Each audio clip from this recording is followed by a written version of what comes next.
aqui nós vemos Paulo, que vai falar dos desafios que a igreja de Corinto estava enfrentando. E era um desafio, irmão, que imagine Paulo, já tinha estado em Corinto, ele já tinha escrevido uma carta aos cristãos em Corinto. Essa é a segunda carta. Sabe aquele puxão de orelha do seu pai quando ele já falou algo uma vez e ele tem que chamar a atenção de novo? Então, Paulo ele está, na verdade, triste, desapontado com a igreja de Corinto, porque foi relatado a ele, através de Tito, que esta igreja, ainda havia nessa igreja desunião e falsos ensinamentos que estavam infiltrando dentro daquela igreja, e também imoralidade. E é tão interessante, irmãos, quando nós começamos a avaliar isso, porque assim como os pastores de hoje, Paulo também não era anjo. Paulo ele sentia as aflições, porque quando você vai ensinar alguém que você tanto já ensinou, quando você vai falar a segunda vez, você não tem mais aquela paciência, você não tem mais aquele cuidado que você tem, ou seja, você já está falando a quem já foi ensinado. Então ele começa a chamar a atenção desses irmãos. Por isso que ele vai falar: olha, que Deus é testemunha que ele não foi até eles, de forma física, para poupá-los. O que ele está falando aqui? Deus sabe que se eu fosse até vocês, não seria bom para vocês, não seria bom para essa igreja, porque eu estou tão desapontado, eu estou tão decepcionado com o que eu ouvi através de Tito, dos relatos que foi no passado, que essa igreja está vivendo, que se eu for até com vocês, eu vou entristecer vocês, porque eu tenho tanta coisa para chamar a atenção, que vocês não vão ficar felizes comigo. Irmãos, pastor da igreja, às vezes tem hora que a gente tem que chamar a atenção. Às vezes tem aquele momento que a gente tem que falar de uma forma mais dura. Não porque a gente quer ferir, não porque a gente, de certa forma, quer, na verdade, magoar. É porque em certos momentos a igreja precisa ser confrontada. Em certos momentos da nossa vida, nós precisamos ser confrontados, porque há atitudes dentro da igreja que não podem ser toleradas. E Paulo, nessa carta, nessa segunda carta que ele escreveu aos Coríntios, ele vai começar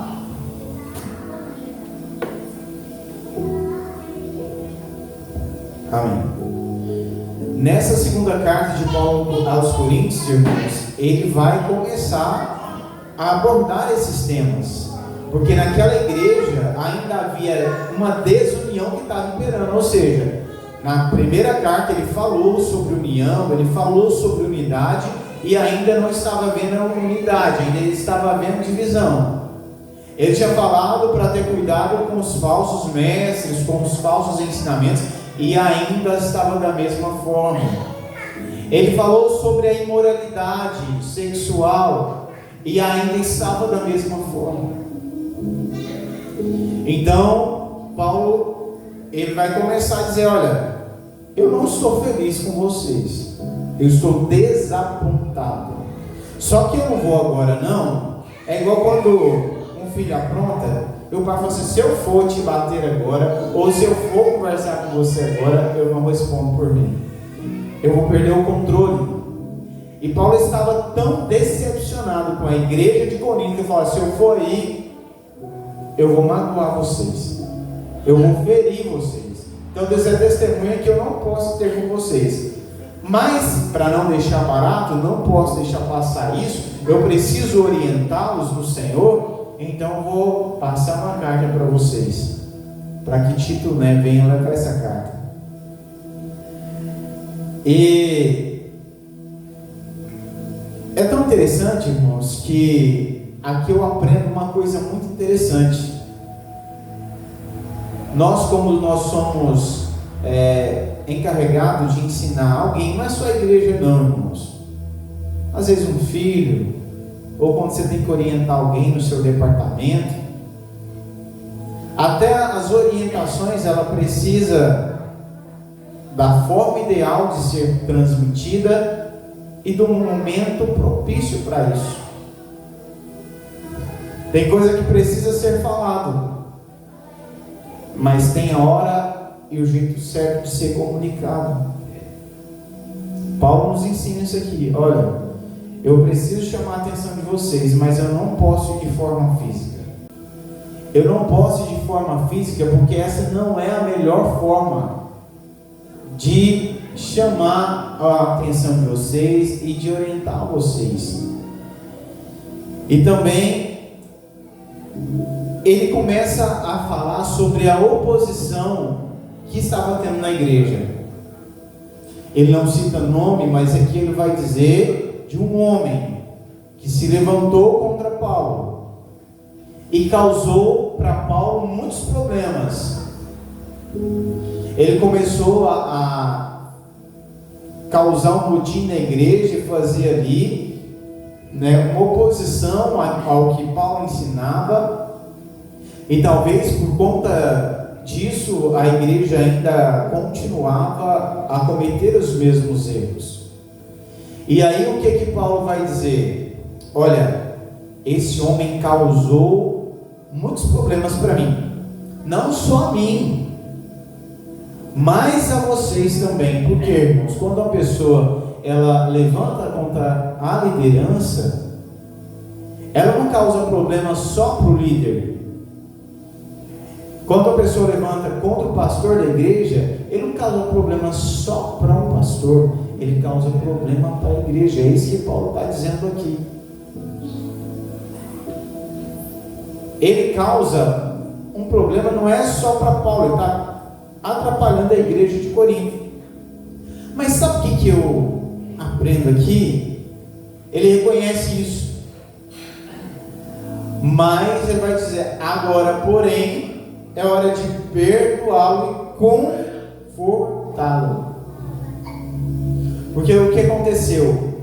Esse irmão que começou a causar divisão, que começou a fazer uma certa oposição ao que Paulo representava para a igreja, esse irmão, ele começou, irmãos, a trazer muitos problemas. Mas sabe o que eu aprendo aqui? O problemático também tem alma. Jesus também morreu para aquelas pessoas que são problemas na igreja, e Paulo, ele sabe reconhecer isso. Então ele fala: olha, já basta, é hora de perdoá-lo. Porque o que estava acontecendo? Eles começaram a rejeitar aquela oposição. Ok, certo, você deve rejeitar a oposição quando alguém faz oposição na igreja? Sim. Você não deve embarcar nesse tipo de barco, porque é barco furado, não tem a bênção de Deus, porque está levantando contra a liderança que foi chamada por Deus. Agora, irmãos, sabe o que eu aprendo aqui? Que a gente deve o quê? Amar essas pessoas. Ou seja, ele falou assim: olha, agora é hora de perdoar o comportamento. Porque quando alguém erra na igreja, quando alguém começa a fazer coisas contra a liderança ou contra a própria igreja, irmãos, na hora você rejeita o que ele está fazendo, você deixa um pouquinho de lado, Mas não tem que deixar lá no cantinho o tempo todo, não. Você precisa de perdoar essa pessoa, porque todos nós um dia vamos errar. É lógico que alguns em maior medida que os outros, mas nós somos humanos, e como seres humanos nós estamos sujeitos a errar. Ele vai dizer: a maioria de vocês se opôs a ele, e isso foi um castigo suficiente. Ou seja, ele fala aqui: olha, o que vocês fizeram já foi de bom tamanho. Ele se opôs contra a igreja, se opôs contra mim, e vocês, fez oposição contra ele. Já está de bom tamanho. Agora, porém, é hora de perdoá-lo e confortá-lo. É interessante isso aqui. Sabe por quê? Porque todo mundo que recebe uma oposição, ele se sente ferido, ele se sente deixado de lado, ele se sente rejeitado. E Paulo aqui, ele está olhando não para uma pessoa que causou problemas para ele. A gente vê aqui Paulo perdoando essa pessoa, e não só perdoando, falando para os irmãos: olha, abraça ele. Ou seja, abraça ele para que ele possa permanecer na fé. Porque sabe o que ele vai falar aqui? Do contrário, pode acontecer de ele ser vencido pela tristeza excessiva. Porque ninguém gosta de ser rejeitado, e ninguém consegue ficar em um lugar, permanecer em um lugar onde você está escanteado. Você ficaria se sentindo bem em um lugar onde você está sendo rejeitado por tudo e todos? Não. Então o que Paulo está dizendo? Olha, você já deixou de lado, você já fez oposição contra eles, agora é hora de abraçar, porque senão ele vai se sentir desprezado, ele vai ficar triste, ele vai acabar se perdendo. Peço, portanto, que reafirme seu amor por ele, ou seja, dizer a ele que ele é importante, que a igreja precisa dele. Olha, você errou, mas você tem o direito de errar, vamos agora caminhar junto e acertar. Porque, irmãos, o nosso problema às vezes é que a gente começa a ficar levantando de fundo da cova. A pessoa às vezes está aqui, está até querendo consertar o erro, está até querendo fazer diferente, mas as pessoas começam a apontar: fulano fez isso, isso e isso, ele está aí dando de bonzinho, mas ele fez isso e aquilo. Às vezes a gente é mal nisso. Se a gente faz isso, a gente não está perdoando. Porque quem perdoa, lembra mais, não considera. Para que Satanás não tenha vantagem sobre nós, pois conhecemos os seus planos malignos. Na versão que nós lemos aqui, na João Ferreira de Almeida, vai dizer o seguinte: nós conhecemos os seus ardis. Ou seja, irmãos, o diabo não brinca não. E quando a gente não perdoa as pessoas, tudo que o diabo lança contra nós vai prosperar. Então o que Paulo está dizendo aqui? Olha, perdoa eles, sabe por quê? Porque vocês vão acabar com essa divisão que está tendo aí. Porque a igreja estava dividida. Porque também tinha aquelas pessoas que tomou a dores dessa pessoa. Então o que Paulo está dizendo? Se vocês não perdoar ele, se vocês continuar desprezando ele, o diabo vai ser bem sucedido nos seus planos, que é o que? Dividir a igreja. Irmãos, nós temos que tomar cuidado. Tem coisa que a gente acha que é a pessoa que está fazendo, mas não foi ela que planejou tudo. Quem articulou, quem planejou, foi o diabo. Deus usa das falhas das pessoas, o diabo usa das falhas das pessoas, o diabo usa da fraqueza, da falta às vezes de noção, da falta às vezes de humildade, para o quê? Causar divisão, confusão no meio da igreja. Porque Deus fez quando ele queria parar com a Torre de Babel? Ele fez com que cada um falasse uma língua diferente. Ou seja, parou ali e nada mais prosperou. Irmãos, nós somos um povo que temos que falar a mesma língua. O que é falar a mesma língua? Nós devemos todos lutar pela mesma causa e procurar andar da mesma forma, desejar as mesmas coisas, lutar pelos mesmos ideais. E é tão interessante que Paulo ele tinha uma preocupação com a igreja. Isso a gente vai ver aqui. O que ele vai dizer? Olha, Deus me abriu uma porta em Troade. Quem que abriu a porta? Ele está falando que foi Deus. Mas às vezes sabe o que eu aprendi aqui? Que às vezes até quando Deus abre uma porta, mas às vezes até te dá uma alternativa melhor, mas tem algo que você ainda precisa finalizar antes de entrar pelaquela porta. Então o que ele fala? Olha, Deus me abriu uma porta, uma oportunidade, contudo não tive paz em meu espírito, pois meu querido irmão Tito ainda não havia chegado com notícias de vocês. Esses eram os cooperadores de Paulo, Tito, Timóteo. Então eles ficavam na igreja e passavam os relatos a Paulo do que estava acontecendo na igreja. Por isso que você vai ver essas cartas. Paulo não podia estar em todos os lugares ao mesmo tempo.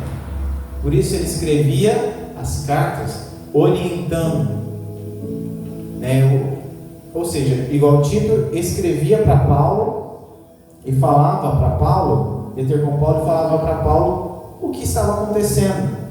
Então Paulo escrevia uma carta falando para aqueles cristãos o que eles precisavam mudar, o que precisava ser, na verdade, sanado, os problemas que precisavam ser resolvidos na igreja, os comportamentos que precisavam, né, ser abandonados. Então, o que acontece? Tito leva isso a Paulo, e Paulo está preocupado, porque a primeira carta foi uma carta que Tito falou muita coisa que deixou Paulo preocupado. Então ele escreve aquela primeira carta, ele quer saber do resultado. Só que ele fica, irmãos, e quando Deus te incomoda para algo, principalmente no que se tange à obra de Deus, você precisa orar por aquela causa e você precisa colocar aquela causa como prioridade. Paulo aqui ele coloca a igreja de Coríntios como prioridade. Ele abandona essa porta que está aberta lá em Troade e vai para Macedônia para encontrar com Tito, para receber as informações que Tito tinha a passar para ele. Então isso aqui nos mostra que quando Deus não deixa você em paz sobre uma situação na igreja, é porque você precisa de fazer alguma coisa. O que Paulo fez foi até Tito, e lá ele recebe essa carta de Tito. Aqui, por isso a gente vê essa irritação de Paulo, esse desconforto, esse desapontamento de Paulo com os coríntios, é porque no seu coração Deus já tinha alertado ele: olha, você precisa saber e ver com o Tito lá como que está a igreja de Corinto. Eu abri a porta para você que entrou, mas tem algo que está acontecendo lá em Corinto que você precisa ficar sabendo. Você precisa orientar aquela igreja. E sabe o que eu aprendo aqui com Paulo? E eu e você, todos nós precisamos aprender isso aqui, que a minha missão está acima das oportunidades. Paulo, ele teve uma oportunidade, e como se diz o ditado, tem oportunidade que nunca mais volta, né? Pois é, Mas acima das oportunidades que a vida te oferece, e até que o próprio Deus te oferece, está a sua missão. Se uma oportunidade comprometer a sua missão, você deixa ela de lado, for o caso até perde essa oportunidade, mas primeiro conclua aquela missão que Deus te deu. Qual era a missão de Paulo aqui? Era fortalecer a igreja de Corinto, era orientar a igreja de Corinto, era ser um meio, de fortalecimento para aquela igreja, onde Deus ia usar ele para orientar a igreja de Corinto. Então ele deixa aquela porta aberta lá em Troade e vai para Macedônia e finaliza isso. Sabe o que eu consigo entender também? Esse aqui, nós só conseguimos ter paz quando nós priorizamos a missão primeiro, para depois as oportunidades. Porque quando a gente vai ler o texto, Paulo ele vai para Troade, ele vai ali, atrás daquela oportunidade que Deus tinha proporcionado para ele. Mas ele não conseguiu ficar em paz, porque a igreja de Corinto precisava ser orientada, precisava das suas orientações. A gente só consegue ter paz quando nós cumprimos a missão que Deus colocou no nosso coração. E talvez você não está encontrando paz naquilo que você está fazendo na sua vida, você está incomodado. Talvez é porque você tem deixado a sua missão de lado. Talvez você não tenha dado atenção para aquilo que Deus colocou na sua mão como missão. E às vezes você acha que não, é porque eu estou incomodado, não sei, parece que eu estou meio triste esses dias. É falta de paz. Ninguém consegue ficar bem sem paz. Então tem coisa na vida que você está sem paz, não é outro motivo, é senão tem algo que você precisava fazer que você deixou de fazer. Tem uma missão que Deus te confiou que está um pouco de lado, foi desdeixado ali. E por isso você não está tendo paz. Assim despedi-me dos irmãos ali e fui à Macedônia para procurá-lo. Irmãos, você sabe que a falta de paz ela te deixa ansioso? Quando Deus ele tem uma missão para você realizar, você pode ter um monte de coisa para fazer, que você só consegue pensar naquilo. Você vai conversar com as pessoas, você acaba sempre voltando naquele mesmo ponto. Você tenta tirar o seu raciocínio, as suas preocupações, os seus pensamentos disso, mas você não consegue. Porque tudo que Deus nos deu como missão é algo que primeiro está no nosso íntimo. Deus coloca lá no profundo da nossa mente. Por isso que Paulo ele deixa tudo, ele deixa os irmãos da Macedônia e vai encontrar com Tito. Cristo sempre nos conduz triunfante. É interessante isso que Paulo está dizendo aqui. O que é triunfar? É vencer. E não só vencer. Triunfar é quando você tem grandes vitórias, quando você tem êxito em tudo que você faz. Tudo que você faz, aquela missão, você está numa missão em que você consegue se superar as expectativas. Isso é triunfar. Quando Napoleão ele vencia suas guerras, se você for em Paris, você nem precisa de ir. Nós nem fomos lá e nós sabemos que lá tem o Arco do Triunfo, que é famoso lá. Porque Napoleão, quando ele vencia suas batalhas de forma extraordinária, esmagava com seus inimigos, ele passava debaixo daquele arco para dizer para a cidade: eu triunfei mais uma vez. Irmãos, e ele vai dizer que Cristo sempre, ou seja, não é de vez em quando, é sempre, nos conduz triunfantes. Irmãos, quem faz a obra de Deus tem momentos de batalha, assim como quando você vai para uma batalha, você vai triunfar nela, lá você vai ter que pelejar, lá você vai ter momentos de embate. Mas sabe o que Deus está nos dizendo aqui? Paulo está nos dizendo melhor. É que Deus ele sempre vai fazer a gente triunfar. Vai ter as dificuldades, vai ter os ataques de Satanás, ele vai tentar nos desanimar, ele vai tentar jogar sobre nós as dificuldades, ele vai tentar jogar empecilhos no caminho. Mas Deus nos garante, nós sempre triunfaremos. Quando eu falo para vocês aqui, vai dar certo, os desafios são grandes, mas nós vamos vencer, nós vamos conquistar. Por que eu digo isso? Porque a palavra de Deus nos respalda, que aqueles que trabalham para Deus sempre vão triunfar. E é isso que Paulo está dizendo aqui. Olha, você está fazendo a vontade de Deus, pode ficar tranquilo. Tem dificuldade, tem deserto, tem provação, mas você sempre vai triunfar. Sempre você vai vencer. Uma coisa é você lutar uma guerra que é sua, outra coisa é você lutar uma guerra que é de Deus. Uma coisa é você buscar os seus próprios interesses, outra coisa é você buscar o interesse daquele que vive e reina para todos sempre. Quando nós lutamos, quando nós almejamos aquilo que está no coração de Deus, irmãos, é certeza absoluta de vitória.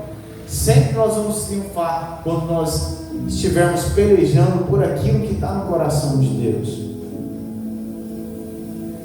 Irmãos, Deus não conduz a gente de qualquer jeito. Deus não é irresponsável. Quando Deus te chama para fazer algo na obra dele, Ele não vai deixar você tentar fazer as coisas e ser envergonhado. Se Deus te chamou para fazer alguma coisa, mas você se sente incapaz, você se sente despreparado, Deus, Ele vai te capacitar, Ele vai te preparar, porque Deus tem compromisso com aqueles que atendem o seu chamado. Deus, Ele nos chama, a Bíblia nos diz isso, é sem ser capacitados, sem capacidade. Deus capacita fazendo. O problema é que a gente acha que a gente tem que estar capacitado para fazer, mas é fazendo que Deus nos capacita. Na obra de Deus é assim. Quando Deus nos chama, Ele nos chama sem capacidade, sem conhecimento. E é tão interessante que Deus deixa lá no banco as pessoas que são capazes. O que a Bíblia fala? Que Deus chama aqueles que não são, para confundir os que são. Porque aqueles que são, eles vão fazer com a força do seu braço. Eles vão fazer, eles não vão perguntar a Deus: Senhor, é da sua vontade? Senhor, é dessa forma? Será que eu estou fazendo certo? Eles não vão se questionar. E Deus, Ele usa as pessoas que não são, porque Ele sabe que aqueles que não são, eles vão pedir misericórdia de Deus. Senhor, é assim mesmo, é da tua vontade, é assim, eu estou no caminho certo, me conduz, Pai, pela sua misericórdia. E assim nós vamos triunfando. Por nosso intermédio, Ele espalha o conhecimento de Cristo por toda parte como um doce perfume. Ou seja, você sabia que nós somos os responsáveis por exalar o bom perfume de Cristo? Não só pela palavra que nós falamos aos corações, mas pela vida que nós vivemos. Por exemplo, quando você tem um perfume, os perfumes antigamente tinham uma bombinha de borrifar esse perfume. Nós somos essa bombinha de borrifar esse perfume de Cristo para as pessoas que ainda não servem a Deus. Porque a bombinha, ela não, em si mesma, ela não tem uma fragrância, mas ela exala uma fragrância, porque a essência que está dentro daquele vidro, ela vai puxar aquela fragrância e vai exalar. Assim somos nós. Nós vamos extrair de Cristo, em oração, em intimidade, a presença de Deus, o Evangelho na nossa vida, e nós vamos exalar. É através da nossa vida, é através da nossa missão em Cristo, é através dos nossos dons, é através da nossa forma de viver que nós vamos espalhar o perfume de Cristo. Somos o aroma de Cristo que se eleva até Deus. Mas é tão interessante que ele vai dizer que, mas esse aroma é percebido de forma diferente por aqueles que estão sendo salvos e por aqueles que estão se perecendo. Interessante isso, porque todos vão sentir esse perfume. Só que a forma de agir quando esse perfume é exalado por nós é diferente entre aqueles que são salvos, que serão salvos, ou entre aqueles que estão se perdendo. Porque aqueles que serão salvos, aqueles que Deus tem para salvação, aqueles que vão ouvir a verdade do Evangelho através de você, aqueles que vão sentir esse perfume, vai querer viver, vai querer também exalar essa fragrância. Sabe o que acontece? Esses vão se achegar a você, esses vão querer estar perto de você, esses vão se tornar amigos, esses vão querer fazer aliança com você. Agora, aqueles que estão para a perdição, quando eles sentirem o aroma de Cristo em você, eles vão te ridicularizar, eles vão te perseguir, eles vão te humilhar, porque eles são inimigos de Cristo, são inimigos da cruz, e neles operam a desobediência. Eles servem ao Deus deste mundo. Então, quando eles veem você exalando o seu perfume, eles vão te perseguir, eles vão te ridicularizar. É tão interessante, porque às vezes a gente não entende. Você sabia que tem gente, já viu que tem gente que não gosta de você, mas não tem motivo. Você trata a pessoa bem, você faz de tudo para ver se aquela pessoa, trata você um pouco melhor, para ver se aquela pessoa te vê com outros olhos, mas nada é suficiente. Você nunca fez nada contra aquela pessoa, às vezes nem viu aquela pessoa, mas quando a pessoa te vê, ela te olha com aquela cara de reprovação, de deboche, como se você fosse a pessoa mais insignificante do mundo, com desprezo, com desdém. E às vezes você começa a olhar para dentro de você e pensar: meu Deus, será que eu sou tudo isso que essa pessoa está me olhando dessa forma? Será que eu sou tão insignificante assim? Não.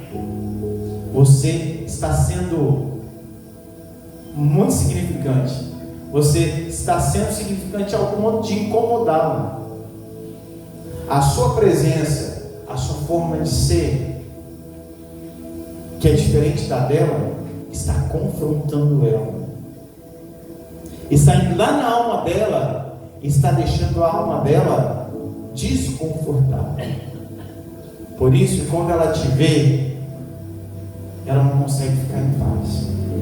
Por isso que ela não consegue engolir você. Da mesma forma que já viu que tem gente que gosta de você, mas você não fez nada para a pessoa gostar de você, mas quando a pessoa te vê, você vê que a pessoa se sente bem, não é falsidade, a pessoa quer ser seu amigo, a pessoa quer estar perto de você, é porque ela sentiu em você o perfume de Cristo, e a alma dela ficou ansiosa ficou sedenta para também exalar esse perfume. Eu também quero ser assim. Eu quero ser como essa pessoa. Eu vou me aproximar dela para mim tentar ficar um pouco mais parecido com ela e tentar descobrir o que ela tem, o que ela faz para ser assim. E para concluir, ele vai dizer: não somos como muitos que fazem da palavra de Deus um artigo de comércio. Isso aqui é interessante, irmãos. O que Deus nos dá não é para ser motivo de barganha. Os dons que Deus nos deu, se Deus te deu um dom para cantar, se Deus soprar o seu nome aí, tem gente que quando Deus começa a abençoar, eles começam a ficar soberbos. Aí, por exemplo, não é qualquer igreja que canta mais, não é todo mundo que serve para ser amigo. Agora na igreja eu tenho que selecionar melhor as minhas amizades, porque agora eu sou alguém. Não, irmãos, nós que servimos a Cristo, nós não podemos usar aquilo que Deus nos deu como moeda de troca com ninguém.